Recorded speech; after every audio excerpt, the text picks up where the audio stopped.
Hello বন্ধুরা, আশা করি সকলে ভালো আছেন। তো আজকে আমি আবারও আপনাদের জন্য নিয়ে আসলাম সেরা 10টি ডিএনজি প্রেসেট।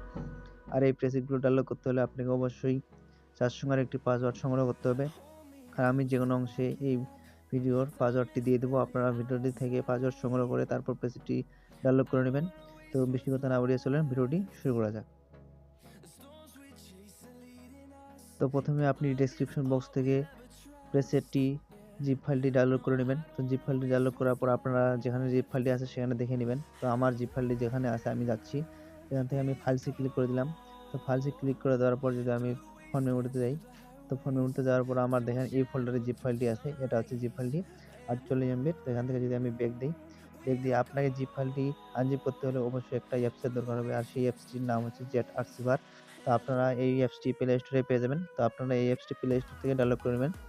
আমি যেটা আর্চিভার অ্যাপসটি আগে থেকে ইনস্টল করে রাখছিলাম, তার জন্য আমি এখান থেকে ডাইরেক্ট প্লে করে দিলাম। তো এখান থেকে আপনারা কি করবেন, আপনারা সেই যেখানে জিপ ফাইলটি রাখছেন সেই ফোল্ডারে চলে যাবেন। তো দেখেন আমার এখানে জিপ ফাইলটি আছে, এই ফোল্ডারে চলে আসলাম। তো এখানে আসার পর আপনারা কি করবেন, সর্বপ্রথম জিপ ফাইলটার উপর একবার ক্লিক করে দিবেন। তো এখানে জিপ ফাইলের উপর আমি ক্লিক করে দিলাম। ক্লিক করে দেওয়ার পর আপনি কি করবেন, এখানে লেখা আছে এক্সট্রাক্ট হেয়ার, এখানে একবার ক্লিক করে দিবেন। তো এক্সট্রাক্ট হেয়ারে ক্লিক করে দেওয়ার পর আপনার এখানে পাসওয়ার্ড চাইবে। আপনারা ফুল ভিডিওটি সম্পূর্ণ দেখেন, তাহলে পাসওয়ার্ড পেয়ে যাবেন। আমি যেকোনো অংশে পাসওয়ার্ডটি দিয়ে দেব। তো দেখেন এখানে আমি এখন পাসওয়ার্ড দিয়ে দিচ্ছি। আপনারা সম্পূর্ণ ভিডিওটি দেখেন, তাহলে পাসওয়ার্ড পেয়ে যাবেন। তো দেখেন আমি এখানে পাসওয়ার্ড দিয়ে দিলাম এবং সাথে সাথে জিপ ফাইলটি আমার আনজিপ হয়ে গেল। তো দেখেন এখানে আমার 10টি সেই কাঙ্ক্ষিত জিপ ফাইলের ভিতর থেকে বের হয়ে আসা ডিএনজি প্রেসেট। তো এখান থেকে আমি কি করব, এখান থেকে এখন আমি ব্যাক দিয়ে দিব। তো ব্যাক দেওয়ার পর প্রেসেটগুলো ইউজ করার জন্য আপনাকে অবশ্যই লাইটরুমে যেতে হবে। তো আমি লাইটরুমটি ওপেন করে নিলাম। তো লাইটরুমটি ওপেন করে নেওয়ার পর আপনারা একটু এখানে ধৈর্য ধরবেন। ওপেন হতে সবারই একটু সময় লাগে। তো দেখেন আমার লাইটরুমটি ওপেন হচ্ছে। তো লাইটরুমটি ওপেন হওয়ার পর আপনারা কি করবেন, এখান থেকে উপরে থ্রি ডটে চলে যাবেন ডিএনজি প্রেসেটগুলো অ্যাড করার জন্য। উপরে দেখেন আমি থ্রি ডটে ক্লিক করে দিলাম। তো ক্লিক করে দেওয়ার পর আপনারা কি করবেন, নিচে দেখেন অ্যাড ফটোস লেখা আছে, এখানে একবার ক্লিক করে দিবেন। তো অ্যাড ফটোসে ক্লিক করে দেওয়ার পর আপনি ফাইলসে ক্লিক করে দিবেন। ফাইলসে ক্লিক করে দেওয়ার পর আপনারা একটু দেখবেন যে আপনার ডিএনজি ফাইলগুলো কোথায় আছে, সেখানে চলে যাবেন। তো আমার যেহেতু ডিএনজি ফাইলগুলো এখানে আছে, আমি এখানে চলে আসলাম। তো এখানে আসার পরে আপনি কি করবেন, এখানে আসার পর আপনারা প্রথমে এই যে উপরে দেখেন থ্রি ডটে ক্লিক করে দিবেন। তো ক্লিক করে দেওয়ার পর আপনারা কি করবেন, সিলেক্ট অলে ক্লিক করে দিবেন। তো সিলেক্ট অলে ক্লিক করে দেওয়ার পর এই যে এখানে দেখেন উপরে যে 10টা সিলেক্ট হয়ে গেছে। তো আপনারা এখন কি করবেন, উপর থেকে এখানে সিলেক্টে ক্লিক করে দিবেন।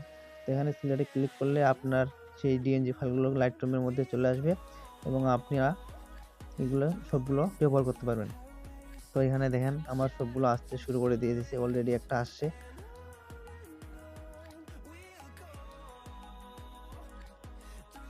তো দেখেন কথা বলতে বলতে আমার 8টা ডিএনজি প্রেসেট ইম্পোর্ট হয়ে গেছে লাইটরুমের মধ্যে। তো আর একটা বাকি আছে, আর যখন 9টা হয়ে গেছে আর একটা বাকি। তো দেখেন সবগুলো আমার 10টা ডিএনজি প্রেসেটে চলে আসলো লাইটরুমের মধ্যে।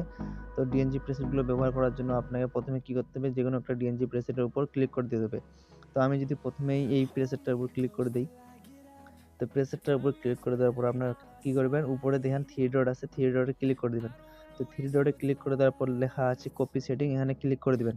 তো আমি কপি সেটিং এ ক্লিক করে দিলাম। কপি সেটিং এ ক্লিক করার পর আপনাকে এখানে কোনো কিছু করতে হবে না, আপনারা শুধু উপরে দেখেন টিক মার্কে ক্লিক করে দিবেন। টিক মার্কে ক্লিক করে দেওয়ার পর আপনারা কি করবেন, এখান থেকে এদিকে বের হয়ে আসবেন। তো বের হয়ে আসার পর যে একটা আপনি ছবি নেবেন আগে থেকে, তো আমি একটা ছবি নিয়ে রাখছি। তো আপনারা একটা ছবি নিয়ে সেই ছবিটার উপর কালারটা পেস্ট করে দেখবেন যে কেমন কালার দেয়। তো আমি এই ছবিটা দেখতেছি। তো এখানে যদি আমি দেখাই, আপনারা কি করবেন, এখানে অরিজিনাল ছবিটা নিয়ে আসি। তো আপনারা প্রথমে এখানে এভাবে থাকবে। আসার পর আপনারা কি করবেন, এখানে থ্রি ডটে ক্লিক করে দিবেন। তো থ্রি ডটে ক্লিক করে দেওয়ার পর আপনারা নিচে দেখতে পাবেন যে পেজ সেটিং, এখানে একবার ক্লিক করে দিবেন। দেখেন আমি ক্লিক করে দিলাম, সাথে সাথে কালার চেঞ্জ হয়ে গেল। এরকম ছিল এবং এরকম হয়ে গেল, বিফোর এন্ড আফটার আপনারা এভাবে করতে পারবেন। এখন অন্য একটা প্রেসেট যদি ইউজ করে দেখি, সেখান থেকে এবার যদি আবার ব্যাক দিই, তবে আমি ব্যাক দিলাম। ব্যাক দেওয়ার পর আপনারা কি করবেন, অন্য একটা পিএনজি প্রেসেটের উপর ক্লিক করে দেবেন।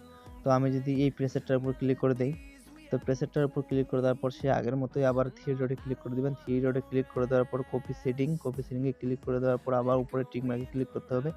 ক্লিক করার পর আপনি এইদিকে ব্যাক হয়ে চলে আসবেন। ব্যাক হয়ে আসার পর আবার সেই জেপিজিটার উপর ক্লিক করে দিবেন। তো এখানে ক্লিক করে দেওয়ার পর আবার সেই আগের মতোই থ্রি ডটে ক্লিক করে দিবেন। থ্রি ডটে ক্লিক করে দেওয়ার পর এখানে লেখা আছে পেস্ট সেটিং, এখানে একবার ক্লিক করে দিবেন। তো দেখেন এক ক্লিকে কালার চেঞ্জ হয়ে যাচ্ছে। আপনারা আপনাদের ছবিতে এভাবে কালার চেঞ্জ করতে পারবেন এক ক্লিকেই, শুধুমাত্র এই ডিএনজি প্রেসেটগুলো ব্যবহার করে। আপনারা ডিএনজি প্রেসেটগুলো ডাউনলোড করতে চাইলে অবশ্যই আমার ডেসক্রিপশন বক্স থেকে ডিএনজি প্রেসেট ডাউনলোডের ওখানে ক্লিক করতে হবে, এবং ডাউনলোড করার পর আপনারা অবশ্যই 4 সংখ্যার একটি পাসওয়ার্ড দিবেন, আর পাসওয়ার্ডটি আমি এই ভিডিওর যেকোনো অংশে দিয়ে দেবো। আপনারা ভিডিওটি সম্পূর্ণ দেখে পাসওয়ার্ডটি সংগ্রহ করে নেবেন। তো দেখেন এখানে সবকিছু দেখাচ্ছে আপনাদেরকে খোলামেলা, কোনো কিছু লুকাচুকা হচ্ছে না এখানে। আপনারা শুধু এখান থেকে পেস্ট করে দিবেন, তাহলে কালারগুলো একটা একটা করে হয়ে যাচ্ছে। তো নিমিষেই একটা ছবির কালার নিমিষেই চেঞ্জ করতে পারবেন এভাবে। তো পাসওয়ার্ড হচ্ছে 2390। তো ধন্যবাদ এতক্ষণ ভিডিওটি দেখার জন্য। ভিডিওটি ভালো লাগলে অবশ্যই লাইক, কমেন্ট এবং সাবস্ক্রাইব করতে ভুলবেন না। ধন্যবাদ।